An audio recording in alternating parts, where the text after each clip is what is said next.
Hello, everybody. Everybody, hello. Merry Christmas, Merry Christmas, Merry Christmas. Excuse me, while I do this beautiful live to everybody, I'm going to be busy doing things such as getting some toasty roasty for my breakfast and a cuppa. But while I do that, I will still be chitty-chatting to you. Don't worry, no one comes to my live stream anyway. So... It's not going to be miso. Yes, there will be nothing miso in my live stream because no one comes anyway, as I've already proved by nobody being here already. Already I have been live and direct for 1 minute and still no one is inside my room.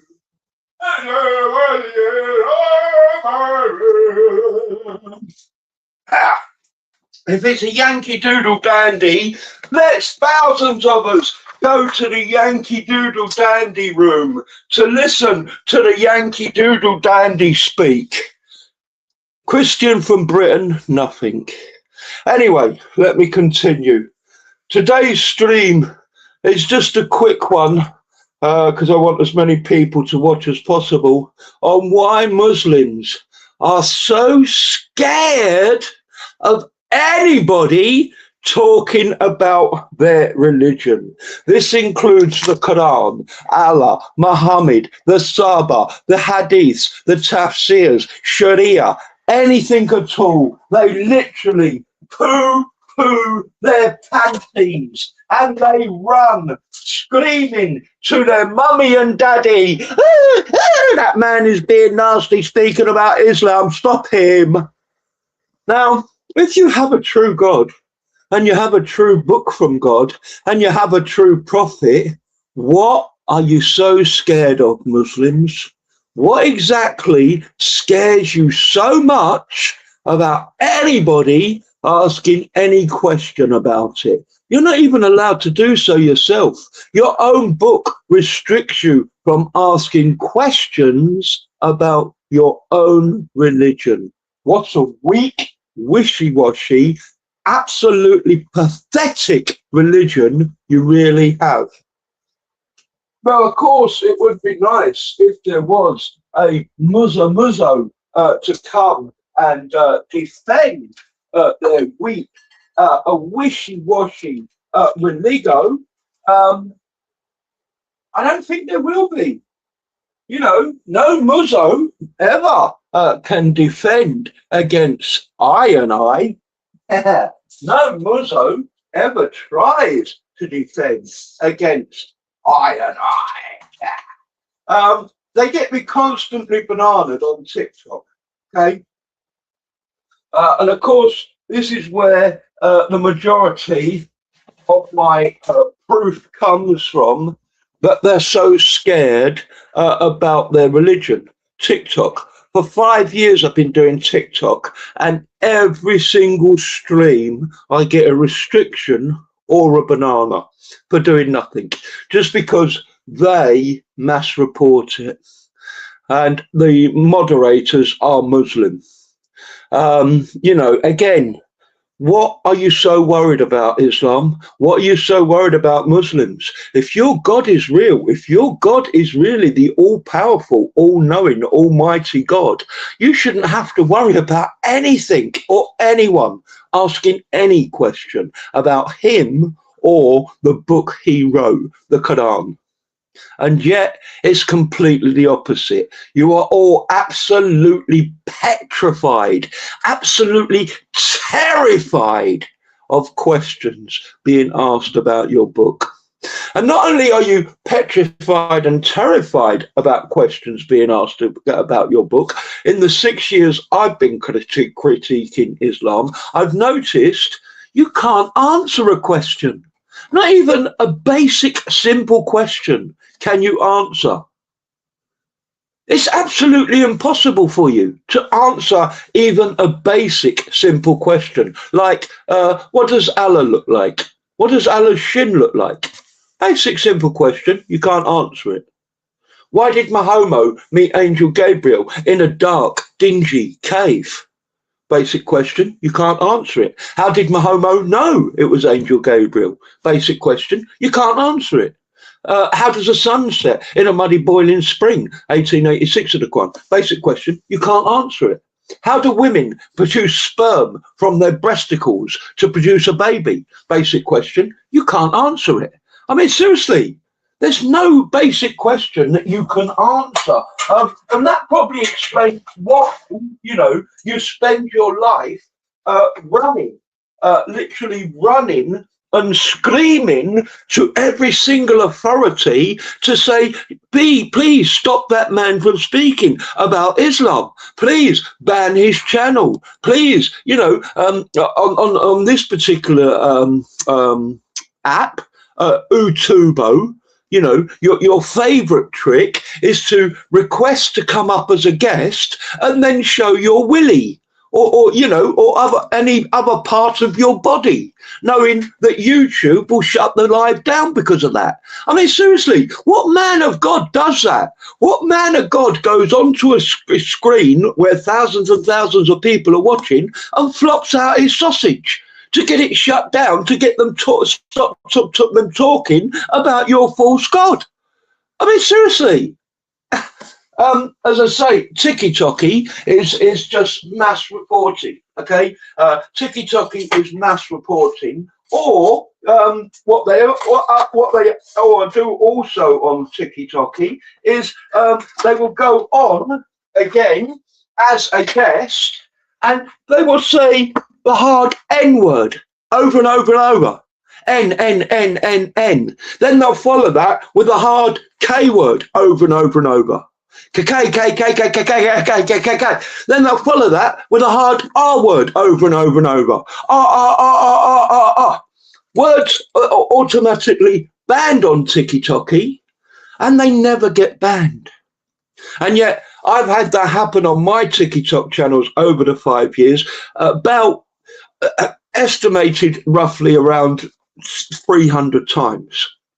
And in that 300 times, every single time the person has come up and done that, which is clearly a Muslim, because I'm a Christian speaking out against Islam, and only Muslims would do that, they never ever get banned. Either by the human moderator, who is 9 times out of 10 listening, because they always listen to my channel now, or the automatic moderator. And by rights, the words they use, they should get banned by both. The automatic moderator should ban them immediately, and the human moderator should ban them immediately if the automated one doesn't. But like I say, the automated one should really get there before the human one ban them, and the human one should uphold that. And what's happening is the automated one isn't banning them, neither is the human one. So someone is overriding the automated one to stop the automated one banana in it. And then they banana me instead. I never said the words. I never broke the rules. And yet they banana me. And that happened at least 7 or 8 times. Where they banana my channel for what the guests are doing. And the guest, I've even actually had lives where I know it's happened so often to me now, because what happens is these people, they use a multitude of different accounts. Okay, they literally open a new account to do it. So they've got no followers, okay, and not following, and that's or very few. And that's the first way you can tell that it's a troll account who's going to do this, disgusting things. And as I say, I've now got so used to them and know exactly who they are before I bring them up, that I'm actually there saying to the moderator who's listening, who I know is listening, because they're giving me a restriction, look, in the guest list now, there are people waiting to come up who are the same people who say the hard N word, the hard R word, and the hard K word. Please, can you banana them? They never do.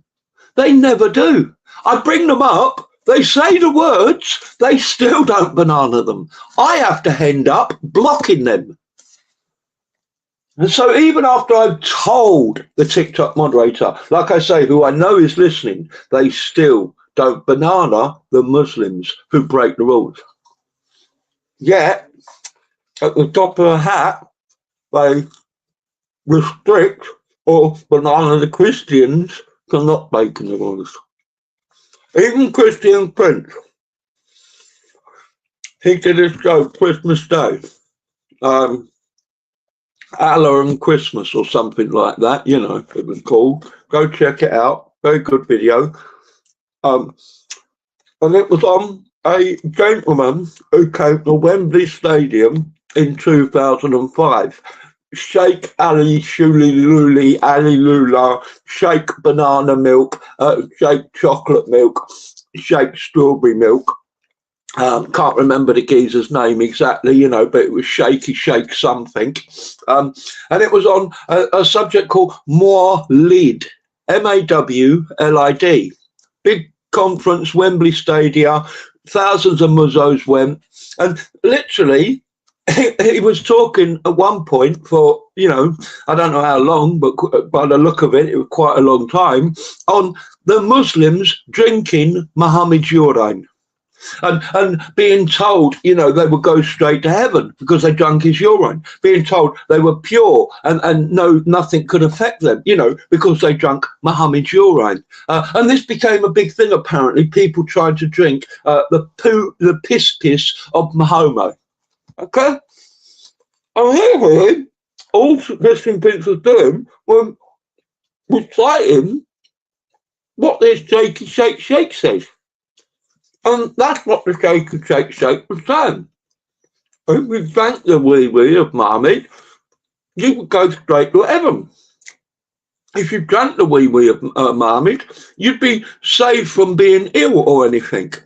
And in the course of that discussion, TikTok restricted him 3 times. 3 times they restricted his life.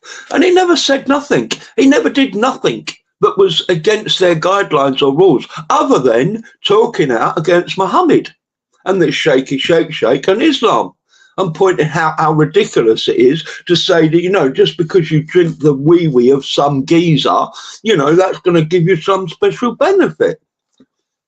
You know, I mean, I could go on and on and on with the, you know, absolutely ridiculous things that Muslims do. Just to try to get people to stop talking about their religion. I mean, currently in the UK at the moment, you know, they are pulling out all the stops, every single stop, to try to get the government to bring in a blasphemy law to speaking against Islam or Muhammad or Allah or the Quran. And they're saying that, you know, the punishment they're going to put on that will be instant prison. You'll go instantly to prison for talking against a false cult and a false religion. I mean, seriously, I've never heard anything so ridiculous in all my life. And you know, we can't allow that to happen in this country. You know, I think that is the point where us British people need to stand up and say, no, enough is enough. No, you've taken away everything from us. You've taken away our religion. You've taken away our rights. You take all our money. You ain't having our free speech, mate. You ain't having it. If we want to keep talking about Mahomo and the Quran and Pislam and Lala, the Teletubby god, we will still do so. Well, I certainly will anyway. I hope enough people join me in that, because, you know, we can't allow that to happen, folks, honestly. Once you start, you know, going on to that sort of pathway, then, you know, it's it's a pretty sad thing when you have a cult that says a 50-year-old man is allowed to rape a 5-year-old child and no one can talk about it. Seriously, is that where we're really heading in this country? That a grown man can literally rape a child in the middle of the street And no one can say nothing or do anything about it, because it's a Muslim man doing it to a non-Muslim child. Because that's where we're going to go to if we bring in this blasphemy law. Literally, that's exactly where we're heading. A Muslim man will be able to literally rape a tiny little 5-year-old child in the middle of the streets. And no one will be able to stop him or say anything about it. Not even the parents of the child. Nobody. Because he'll be protected by blasphemy laws. Seriously. I don't think that's, where we want to head in this country. I could be wrong. No, I mean, there are a lot of degenerates in this country already. And more and more keep coming in by the boatload every day. And certainly our so-called leaders, they're shown themselves to be complete and utter degenerates as well. So maybe that is where we want to head. Maybe that is where we want to, end up as a country, young children being literally raped in the street with absolutely no protection, or no stopping at all. It will be a legal thing for a Muslim to do that once we bring in the blasphemy laws. Just as it will be a legal thing for them to go around, where you live, if you're not Muslim, enter your house and take whatever they want from your house. And again, you won't be able to stop them or say nothing about it, because they'll be Muslim and you won't. And with a blasphemy law, they're protected. I really don't think that, the British people, most of who are completely thick when it comes to Islam, and blasphemy laws and stuff like that, fully understand what it would actually mean. Really, I don't. But there you go, like I say, this is another shame why, no one comes to listen to my channel, and yet a lot more people should listen to what I'm trying to say. Yankee Doodle Dandy, 2,000-3,000 people. Super chat, give me $100 super chat, I'll answer your question. Again, still 2,000-3,000 people. Honest, hard-working British man from the streets of the East End of London who studied Islam inside and out, knows it far better than most of those Yankee Doodle Dandies, doesn't want one penny from you, just wants a few minutes of your time, and no one can be bothered. Maybe the UK's already gone. Maybe it's already lost. Who knows? Certainly judging by, the reaction I get on YouTube, I would imagine so. I'm going to continue to broadcast. I'm going to continue to make videos. I'm not going to give up. I'm doing the Lord's work. I'm doing God's work. No one's going to stop me doing that. Even a lack of people watching. I don't care. All right. You go and listen to, whatever else you're listening to, a young child being raped by a 50-year-old man, I presume. You carry on and crack on with that. Anyway, God bless you all, people. Peace of Christ to you all. I'll see you in a few minutes when I restart my stream again.